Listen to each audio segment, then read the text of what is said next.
Welcome to the Global Gratitude Summit. I'm Sharon Saraga Walters. And I'm Luann Saraga Walters. Our guests today are known to many as the Minister and the Mystic, a couple who have an impressive sum total of evidence-based and experiential learning about gratitude's impact in our lives. Rick Finbow has been performing psychic and medium readings professionally for over 40 years and shares how gratitude's powerful ability to create alignment can transform all aspects of our lives. Reverend Dr. David Goldberg has spoken and taught in both academic and spiritual settings around the world and has a passion for empowering leaders. He's in my tribe.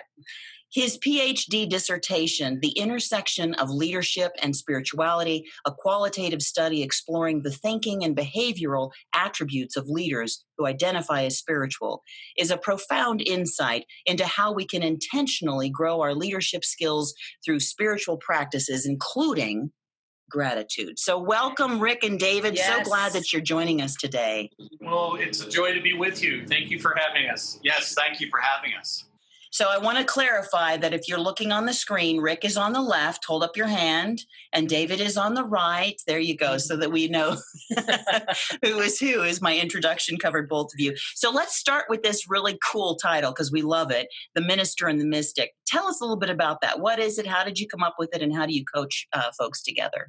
So when we work together, it starts off something like this. Hi, I'm Dr. David Goldberg. And I'm psychic Rick Finbow. And together we are The Minister and the Mystic.com.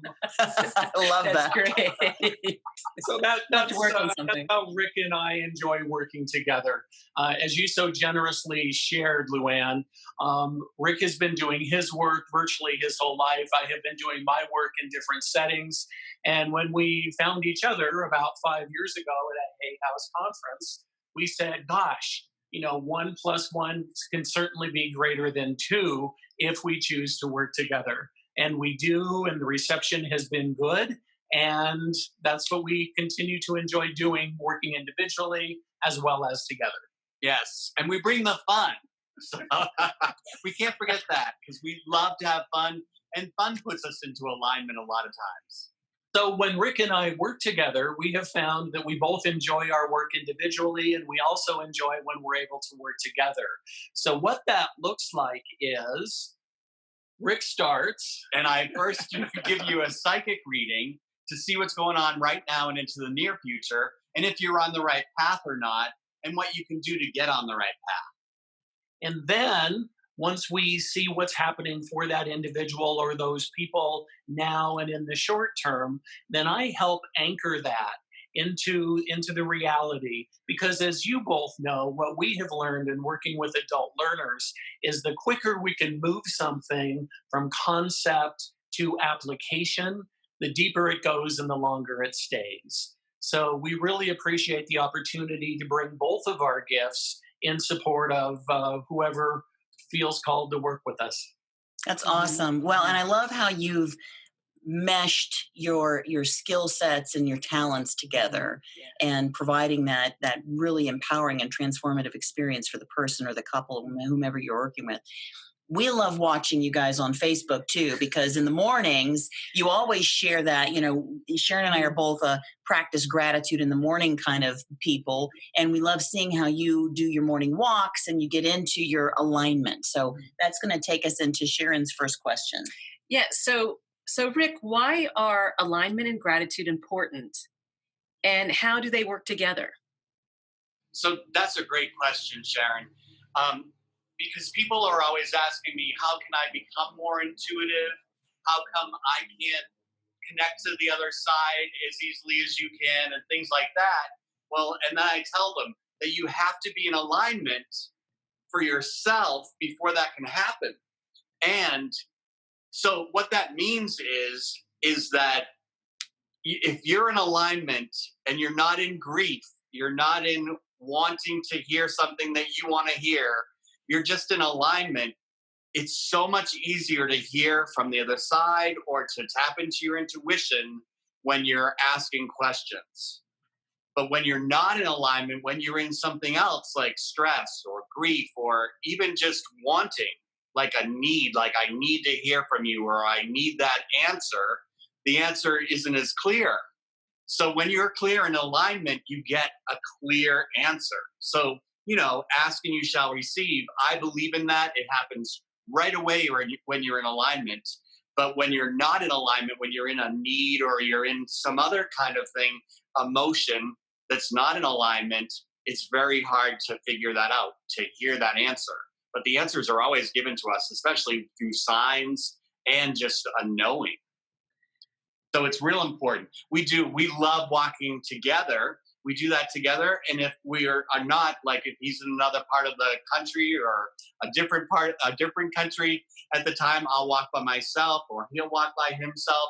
And it's a totally different experience. But when we walk together, we also take time for ourselves. We also have alone time, like quiet time. And then we also talk about what we're grateful for today, what our day looks like, that type of thing. And it is really powerful for us. Gratitude as a tool to get us toward alignment. It is something that we do every day in different forms. It might be lying in bed when we first wake up to say, Rick has used the example, sometimes it's a little bit of a challenge. And maybe today I'm grateful for my pillow. Maybe today I'm grateful for my home. Maybe today I am grateful for my extraordinary life and all of the good that I am creating and calling in this moment. So gratitude really is a core element, a basic tool of our practice to help us get in and stay in alignment. Yes. I want to keep going down this path of alignment, and Sharon had another question, but before I'm going to jump in with something, because what it sounds like, so out of alignment looks like worry, a sense of lack, needing, when we don't feel complete in some way. What does alignment feel like, if you can describe that? For me, alignment just is that deep knowing. So when I'm in my head, I can think about stuff and I can process stuff. And I like to think I'm pretty smart and I can figure stuff out. And when I'm in alignment, I know. There's not much of a conversation. There's not much of a question. It is simply this, simply and powerfully, this deep inner knowing and this connectedness to my definition of a higher power of the divine. It sounds very peaceful. Yes. That's what I was going to add. I was going to say, for me, it's a peace. It's the knowing that he talks about, but that knowing brings me a peace where I'm not stressed, where I'm not worried, where I'm just in alignment. And I put myself into that. I make sure every day, even in the middle of the day of a lot of clients, things like that, I make sure I put myself into alignment by doing all kinds of different techniques. You remind me of a time, this was 10 plus years ago, when I was going through a really rough time financially, and I had to let go of my home. And it was a very hard, I was constantly fighting this. No, I don't want to let go of my home. I don't want to let go of my home, and I had to let go of my home. And when I finally sat down one afternoon and just went, I can't fight this anymore. I don't have the energy for it. I have to release it. And I'm really upset about it, but I'm letting it go. Then I suddenly felt this, I don't know, it was like something filled within me. And I just felt like, okay, I'm not crazy happy about being in this position, but I'm okay with it. And that being okay with it it was like it cleared my head. It was like I was able to focus on other things and move forward. And I just remember that time, if you've ever had moments like this in your life, when it feels very, very dark and you come to some space and suddenly in the memory, when you go back and look at that moment, it feels like somebody turned on a light switch. Like you're not sitting in a darkened room anymore. Like there's actual daylight shining in. And I remember that moment very specifically, just sitting down on the couch and going, and that feels like kind of what you're talking about, that there's this sense of, okay, I'm just going to align with who I am. Who I am is not all this worry. It's not this panic about what comes next. It's not this regret about decisions I've made, but it's just being here right now. Does that sound a little bit like what you're speaking of? It absolutely does. And what resonates with me in your story are two elements. The first is surrender, surrendering to the greater good. What Rick and I know and what we practice is the universe is always conspiring for my good, and my definition of a higher power always has my back, regardless of what it looks like to me in this physical circumstance. So, based on the story that you shared, you are in that place of surrender. I'm tired of fighting this. I don't like it. I don't want it. Blah blah blah. I don't know how this can ever be good, and I'm done. Right? Or I'm complete, depending on your vibration and where you're at in the process. So surrender is a big deal. And the second element that you spoke of, Luann, is release. And one of my spiritual teachers, one of my mentors, has said, I'm in that process of releasing all the time. And every time I look at what I've released, I notice that there are claw marks on it. That's awesome. I love that. Oh, that is such an image. Right? The more we release, the more we are in that process of releasing to create room for more good. Perhaps, the claw marks will get less and less. Yes. And also, by doing something like we do that daily as much as we can, some days we can't do it or we skip it a day. And the momentum of doing it daily helps us to get back into that place of surrender, get into that place of alignment easier because we know what that feels like. And by being out in nature for us and by the stream that we walk on, it just makes us feel good. And then we can start talking about what we're grateful for, even if we're going through struggles. Well, and another piece of that for us, Luann, is when we have the opportunity to step back, right? When we have the opportunity to look at the bigger picture, one of the questions we ask ourselves and that we share with our clients is, what else might be true? Luann is feeling the need to release her house. What else might be true? Might that free her up for a relationship? Might that open her up to a greater good geographically?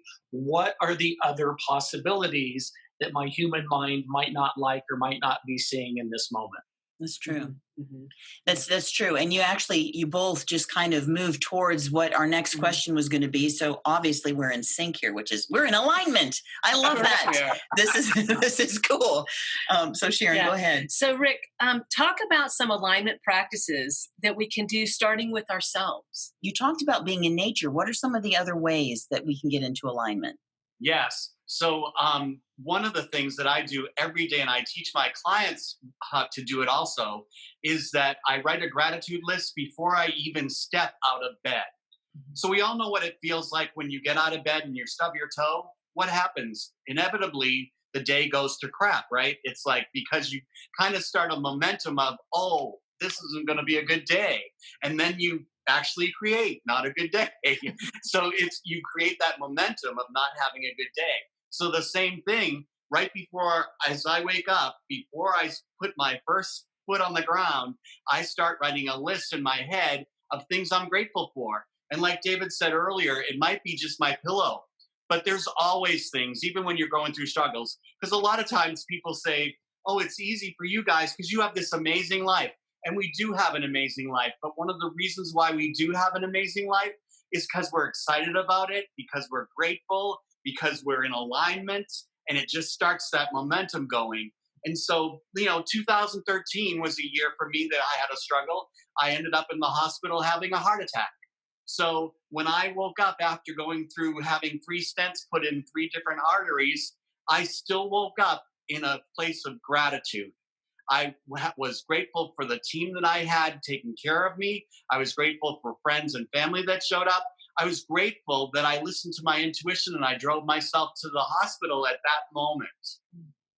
Wow. So there's always things to be grateful for, even when you're in that struggle. That's a really powerful way of showing this point of when we are more observant and when we take the time to intentionally recognize everything that we have And then when we don't have something, for the example I shared of 10 years ago with my house, and Rick, your example of 6 years ago having a heart attack, we know the difference between having and not having in those moments. And that really profoundly then shows uh, kind of a sense of an experience of gratitude, so that as we go forward, we know, well, hey, I remember when I had this heart attack, or I remember when I didn't have a home, or I remember when something else had happened. And that also, reminds me that we're very blessed. We were born into a country that is incredibly bountiful. We've seen several movies lately filmed in Africa or Asia or other places, and you go, wow, a lot of people don't have nearly the advantages that we do. And this being a global gratitude summit, I want to point that out, because we know that we have so much privilege, we have so much great things that are here, and yet I find myself sometimes a little bit envious when I see the incredible gratitude and happiness of someone who wasn't born into this kind of wealth, who wasn't born into this kind of privilege, and yet they have the knack for practicing alignment and for practicing gratitude. It's an amazing thing. So thanks for sharing about your heart attack. I think those are our opportunities to really connect with when we don't have something. Oh, I think you're making a beautiful point, Luann, in that wherever we are in the world, whatever our circumstance of race, of class, of gender, of ethnicity, however we are expressing is the divine and our unique experience, we all have the opportunity and the capability to embrace exactly what we're sharing today. Because what we know as metaphysicians is what we think about, we bring about. So if I choose to focus on lack, if I choose to focus on what I don't have, if I choose to focus on my sore toe, the universe is an objective medium. So if I'm continually planting the negative, if I'm continually planting the bad, that's what I'm going to get. And if I'm continually grateful for the sun that came up today, grateful for my family members, that is what I'm going to get as well. Whatever we plant, we get. For those who are gardeners in the audience, if I plant petunias, the universe isn't going to say, oh, I think he wanted kumquats. So whatever I plant, I get. And we all have that capability to change our thinking and change our lives. I have to share this real quick, and then Sharon's going to go to part 2 of her question about alignment practices. But when I was a kid, I remember my dad and my sister, if she's watching this, she's going to be like, I remember that. My dad used to always say, I never get sick. I never get sick. Now, he could be walking around with a red nose, blowing, coughing, blah. He just, like, Dad, you're sick. But he'd say, I never get sick. I never get a cold. I never get sick. And the difference for me, the lesson in that from childhood to adult looking back, was that even though he did have a cold, he didn't wallow in that. He didn't project it forward so that he was constantly oh, I feel so bad. Oh, I have. He knew he had the symptoms. He knew he would take his cold medicine. He would blow his nose. He would rest if he needed to. But in his mindset, he was projecting out of his situation.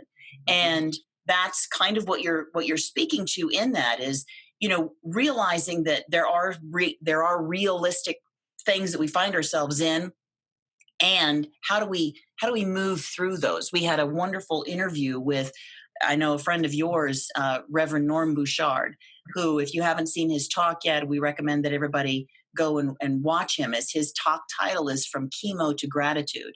And just acknowledging the fact of his cancer was an important place to start, to be able to get to another space of living and being. And thank you for bringing that in. It's neat. So no matter where we are, no matter what our situation, what our circumstance, getting into that alignment and being able to then move forward and practice into the gratitude is an essential piece. So that's a long way. Go ahead.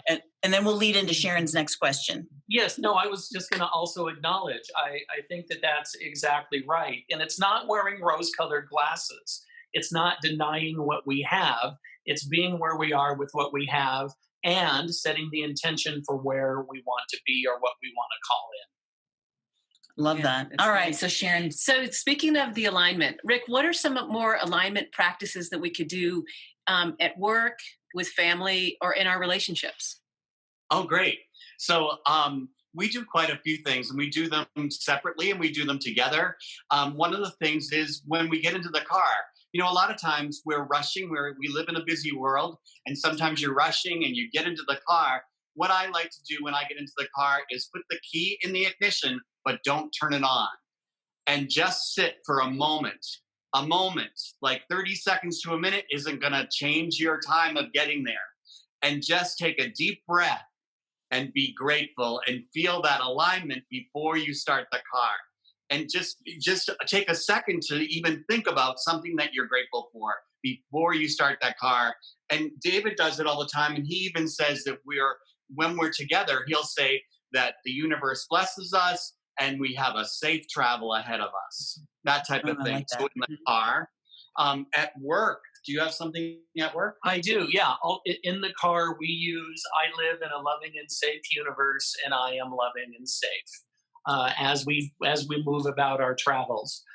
At work, there's just a myriad of things that one can do. You know, most recently in my career, I worked for a spiritually based organization, and I have to tell you, it was a game changer. You know, when I walked into my first meeting in this place and people started to pray before we started to do our business, I was like, wait, what? I mean, you know, I knew where I was and I knew what the organization did. And to be in that space of groundedness, to be in that space of prayer, to be in that space of knowing, just makes all the difference in the world. And I recognize that not everybody has that opportunity to do that at work. And what you do have the opportunity to do is be grounded in yourself. You can offer a silent prayer, a silent blessing, whatever works for you. And my thing has always been in this meeting, in this process, I live the concept of namaste. The divinity in me blesses and recognizes the divinity in you. And you know, getting into this stuff is grounding me as we speak about it. And I'm also reminded of another mentor early in my career who was just a delight. She still lives in my heart with a huge smile. Somebody said, you know, inevitably somebody will reference one of the bad people in history. What about this person, or what about this person, or what about this person, or somebody more current who we might all know for one reason or another. And she would say, oh, honey, he's an ass, but he's a perfect ass.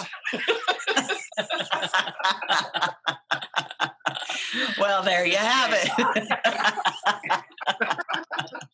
And as far as technique goes for families, what reminds me of the Thanksgiving, okay? Thanksgiving and the Pilgrims. I grew up back east in Boston, so that was a big part for us, you know, the Mayflower and all of that history. But Thanksgiving, we have an extended family that they get together on Sunday nights still in this time, day and time. They get together on Sunday nights and they go through a ritual of High low. high low. So what was your high this week and what was your low? And it always inevitably ends with how grateful they are for the highs. They don't focus on the lows, but that's something you can do. And even if it's just us sitting at the table by ourselves having dinner, we always just bless everything and everyone that touched this meal. You know, just being grateful, just feeling blessed, and being able to do that. You know, it does mean that you might have to turn off your phones. It does mean that you might have to turn off the TV. But everybody can do that at any time when you're together, especially families. It's important to bring that up. Like, what was your highlight of the day, or what was your highlight of the week? It's Well, great. and the other piece with the high-low ritual is that 3 or 4 generations of the same family can participate. Oh, that's Whether cool. Yeah, that's good. whether it's the 6-year-old and what did you enjoy about kindergarten or first grade today, or whether it's the octogenarian, how was your day and what did that look like for you? Well, you know, I wasn't looking forward to going to the doctor. And the good news is my high was all of my test results are great. So it enables authenticity as well as alignment. And there's I love that. usually a little bit of tears, but it's usually joyful tears because they're saying, "Oh, we're so grateful to be here in this family unit," that type of thing. It's wonderful. That's really Mhm. cool. And it's also very empowering because you're sharing and seeing each other as you're going around the table. You're really taking the time to mindfully participate in someone else's life. Yes. And that's very Yeah. cool. Thanks, you And guys. the thing I get too is that, when we talk about alignment, for me, it's about connection. And talking about what you're with family, it's the connection again. When we get connected Yeah. with ourself or our at work or with our family, so important. That's great. Thank That's you. cool. Yes. And connecting at work. So I'm going to segue us because Yes. we're loving this talk, but we have a block of time, and I want to get into David. I loved, you and I have talked about previously your PhD, your dissertation, which I think is really cool. The intersection of leadership and spirituality. So, how did you come to that? And talk a little bit about what that looks like. I know we have a lot of spiritual leaders or leaders in general who are spiritual, who are watching the Global Gratitude Summit. Yes. It first came to me, Luann, through a friend when we were just talking and catching up. And she said she had started a PhD program in ethical and creative leadership with a focus on creativity, diversity, and social justice. And that just landed in my solar plexus. It's like, oh my goodness, that's everything that I care about. That's everything that I'm passionate about. That's everything that I love. So it took me a while to get there, but I entered the program, did the coursework, and then developed my unique contribution to the field, excuse me, which is the intersection of leadership and spirituality. So I was interested in Rick and I continue to do the work of authenticity and showing up as our authentic selves in every part of our life. We don't want to have to pretend. We don't want to have to check our relationship at the door of our spiritual community.